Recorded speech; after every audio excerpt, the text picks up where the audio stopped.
Okay అన్న, ఇప్పుడు నువ్వు చెప్పిన దాన్ని బట్టి చూస్తుంటే నీకైతే చాలా అనుభవం ఉందనే తెలుస్తుంది. తెలిసేది కాదు, అనుభవం ఉంది కాబట్టి వీటిల్లో మసూద్ ఎంత లోతుకెళ్ళినా ఎంత తెలుసుకున్నా తక్కువే. ఏ రోజుకి ఆ రోజు కొత్త. దీంట్లో సీనియారిటీ అనేది ఏం లే, ఎవడు ఫామ్లో ఉంటే ఓడే గ్రేటు. కానీ ఒకటి మాత్రం నేను నమ్ముతా, కింద నుంచి పైకి వచ్చినోడికి ఎప్పుడు వర్త్ ఉంటుంది. కానీ ఎప్పటికప్పుడు ఏ సీజన్కి ఆ సీజన్ అప్డేట్ అవుతుంటుంది. కానీ కింద నుంచి ఫస్ట్ నుంచి పావురాలు సాగినోడికి వాడు నలగతాడు. దీంట్లో అనుభవం, ఒక విద్య నేర్చుకోవటంలో ఏంటంటే ఒక శిష్యరికం చేరి కింద నుంచి వాళ్ళ చేత కొట్టించుకొని వాళ్ళ చేత తిట్టించుకొని ఒక విద్య నేర్చుకుంటే ఒక గురువు కాడ ఆ స్టాండర్డ్ అనేది, ఆ వర్త్ అనేది, ఆ ఫినిషింగ్ అనేది, ఆ సమయస్ఫూర్తి అనేది వాడికి వస్తుంది. షార్ట్ పీరియడ్లో వచ్చిన వాళ్ళు ఏంటంటే కొంతకాలం ఉండొచ్చు ఫామ్లో, తర్వాత నిలబడలేరు వాళ్ళు, దెబ్బతింటారు. ఇప్పుడు నిలబడలేరు. అది అంతే కదన్నా. ఇప్పుడు బేస్మెంట్ గట్టిగా ఉంటే మనకు బిల్డింగ్ కూడా ఎంత ఇన్ని ఫ్లోర్స్ వేసినా గట్టిగా ఉంటుంది. దీంట్లో స్థిమితం అనేది చాలా ఇంపార్టెంట్. ఎవరో పులిని చూసి నక్క వాతలు పెట్టుకోకూడదు. ఎవరో ఏదో చేస్తున్నారని చెప్పేసి మనం డబ్బులు ఉన్నాయి, వాళ్ళు ఏదో చేస్తున్నారు, మనం కూడా వాళ్ళకి పోటీ ఇవ్వాలి, డబ్బులు ఖర్చు పెట్టి తేవాలనుకుంటే మనం నష్టపోతాం. అది మన కాడున్న బ్రీడ్ని డెవలప్ చేయాలి. ఫస్ట్ పాయింట్ ఏంటంటే మన దగ్గర ఉన్న లైన్ని మనం నమ్మాలి, దాన్ని అప్డేట్ చేసుకుంటూ పోతూ ఉండాలి. ఓకే అన్న, అసలు నువ్వు ఏ పావురాలతో స్టార్ట్ చేసావు? అసలు ఏ ఏజ్లో స్టార్ట్ చేసావు? ఫస్ట్ నాకు 15 సంవత్సరాల వయసు ఉండగా. 15 సంవత్సరాల వయసు అంటే దాదాపు ఎన్ని సంవత్సరాలు ఇప్పటికి? ఇప్పుడు నాకు 43 వయసు. ఇంచుమించుగా ఒక 28 సంవత్సరాల నుంచి 28 సంవత్సరాల సీనియారిటీ. అంటే మధ్యలో కొద్దిగా గ్యాప్ వచ్చింది, అక్కడక్కడ వచ్చింది.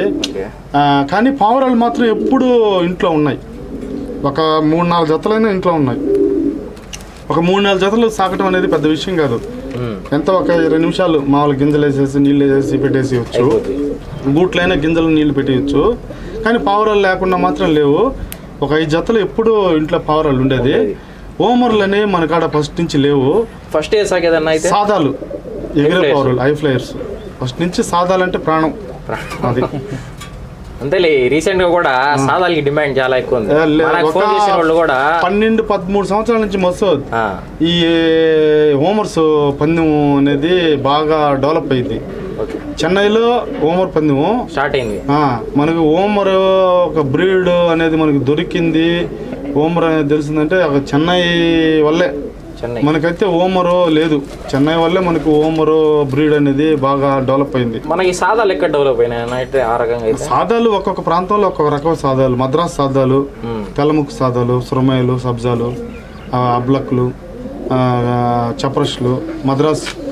ఈ ఏరియాలో నెల్లూరులో ఏంటంటే కైరాలు, చిమటాలు, జుళ్ళు.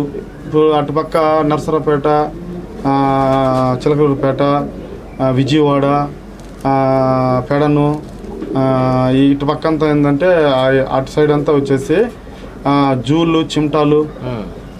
ఆడ ఒక రకం నల్ల ముక్కులు బ్రీడ్, నల్ల ముక్కులు ఉండేటి, గవర్లు ఉండేటి. ఆ బ్రీడ్ అక్కడ ప్రాంతం టెంపరేచర్ ఎక్కువ ఉంటుంది. కొండ ప్రాంతాల్లో ఆ టెంపరేచర్ తగ్గట్టుగా గట్టిగా ఎగరతాయి. ఆ బ్రీడ్లే ఇప్పుడు ఇక్కడ ఎగరుతున్నాయి నెల్లూరులో కూడా. ఇప్పుడు నీ అనుభవాన్ని బట్టి చెన్నై ద్వారా హోమర్స్ మనకి ఎట్ట పరిచయం అయినాయో, మనకు ఆంధ్ర అంటూ ఏపీ ఫేమస్. నీకు అనుభవాన్ని బట్టి అదాలే అక్కడ క్రాస్ అయిపోయినాయి అన్నమాట. ఇప్పుడు కొంతమంది చెన్నైలో బంధువులు ఉంటే అక్కడికి ప్రయాణం చేసి అక్కడి నుంచి కొన్ని బ్రీడ్లు తెచ్చారు, తెలుసుకున్నారు. ఆ నుంచి కొన్ని బ్రీడ్లు తెచ్చారు వాళ్ళ రిలేటివ్స్ ద్వారా కానీ లేకపోతే ఫ్రెండ్స్ ద్వారా కానీ కొన్ని జాతులు తెచ్చారు. ఇటుపక్క ఫ్రెండ్స్ ద్వారా, రిలేటివ్స్ ద్వారా కొన్ని జాతులు తెచ్చారు. కొంతమంది ఏం చేశారంటే అవి కొన్ని కలిపి తీసి అట్ట అన్నీ కలిసిపోయినాయి. నెల్లూరుకంటూ ఒక ప్రత్యేకమైన బ్రీడ్ అంటూ ఏంలే, తమిళనాడుకి ఒక ప్రత్యేకమైన బ్రీడ్ అంటూ ఏంలే, ఇటుపక్క ఒక ప్రత్యేకమైన బ్రీడ్ అంటే ఏంలే, కలిసిపోయినాయి. కానీ ఇటుపక్క ఏంటంటే ప్రజెంట్ ఫామ్లో ఉండి ఎగరుతున్నాయి, పందాలు చేస్తున్నాయి. అది అంటే అన్నిటి దగ్గర కామన్ ఉన్నాయి. కానీ ఈ రేసులు స్టార్ట్ చేసింది అయితే చెన్నై కాడి నుంచి అంటారు. చెన్నైలో మంచి పవర్ ఉంటుంది. ఇటు విజయవాడ, ఇటు మన గుంటూరు, చిలకలూరుపేట, నర్సరాపేట ఈ పక్క కూడా మంచి పవర్ ఉంటుంది. పావురం పలానా దగ్గరే మంచిది ఉంటుందని చెప్పలేము. పావురాన్ని మనం అంచనా వేయలేము. ముక్కు మొహం బాగుండి పుటకలు షేప్ బాగుండే పవరం ఎగరుతుందని చెప్పలేము. బ్లడ్ లైన్ ఉండాలా, బ్లడ్ లైన్లో ఉండే పవరం ఖచ్చితంగా ఎగరుతుంది. ఎగిరిచ్చే కెపాసిటీ జాకీలో కూడా, సాగే అతనిలో కూడా ఉండాలి. ఓకే. వర్త్ అనేది పావురాన్ని ఫుల్ టైం ఎగిరించాము, 7 to 8 ఎగిరించాము. రేపు మళ్ళీ పావురం కండిషన్గా ఉండే దానికి రెడీ చేసుకునే కెపాసిటీ, దమ్ నీళ్ళు పెట్టుకోవటం అయితేమి, ఉండేసుకోవటం అయితేమి, దాన్ని తీర్చుకునేది ఇది, దాని ఫీడింగ్ ఏ విధంగా ఏమేమి మేతలు ఇచ్చుకోవాలా, ఒళ్ళు నొప్పులు పట్టకుండా, వాతం రాకుండా, ఓవర్ హీట్ కాకుండా ఏమేమి మనం వాడుకోవాలనేది తెలుసుండాలి. పావురాన్ని సాకటం అనేది ఒక ఆర్ట్. అందరు సాకలేరు, అందరు ఎగిరించలేరు. అది పావురాన్ని సాకటం అనేది ఒక ఆర్ట్. పావురం సాకటం అంటే, దాని పావురాన్ని ఎగిరించడం అంటే ఏదో సాదాసీదా అయిన పని కాదు. ఏదో ఊరిన టీచర్స్ గాలిలో ఎగరుతుందంటే ఎగరదు. ఒక రోజు పని ఉంటుంది పావురం తోలితే. పనికి కూడా వెళ్ళలేము మనం. అది ఏ టైంలో కిందకు వస్తుందో, ఏ టైంలో ప్రతిరోజు పావురం ఎగురులో పడిపోయిన తర్వాత కొత్త ఇంట్లో దిగిన దాకా టెన్షన్గానే ఉంటుంది. వస్తుంది, దిగుతుందో పక్కన పడుతుందో, దిగుతుందో పక్కన పడుతుందో. ఫాల్కన్ కొట్టేది అనేది అది వేరే పాయింట్. అంత ఫుల్ టైం ఎగిరినప్పుడు ఏంటంటే పావురం కండిషన్ కోల్పోద్ది, మైండ్ బ్లాక్ అయిపోద్ది. ఆ టైంలో ఏంటంటే పావురాన్ని కరెక్ట్గా ఇంట్లో దించుకునే ఇది ఉండాలా. పావురంలో కూడా బ్లడ్ లైన్ ఉండాలా.